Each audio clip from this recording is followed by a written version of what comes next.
Командиры воинских частей и подразделений Минобороны представили доклады о работе ведомства за август 2019 года. Подробно рассказали о мероприятиях за последний месяц. Кроме того, с докладом о военно-политической обстановке в Грузии выступил начальник разведывательного управления Вадим Картава. Полковник доложил о ситуации на границе Южной Осетии и Грузии. 27 августа недалеко от села Цнелис Наурского района Южной Осетии, который находится в непосредственной близости от грузино-осетинской границы, грузинские силовики приступили к строительству полицейского блокпоста, что привело к обострению обстановки в регионе.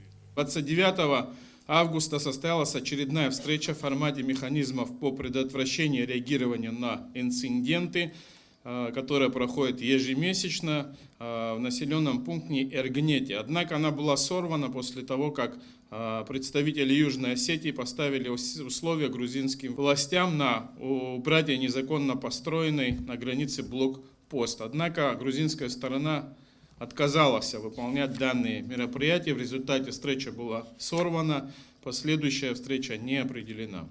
Согласно приказу министра обороны Республики Абхазия, а также плану подготовки обучения, в летний период в ведомстве проводились занятия с личным составом авиационной группы. Все мероприятия согласно плану боевой подготовки выполнены без срывов.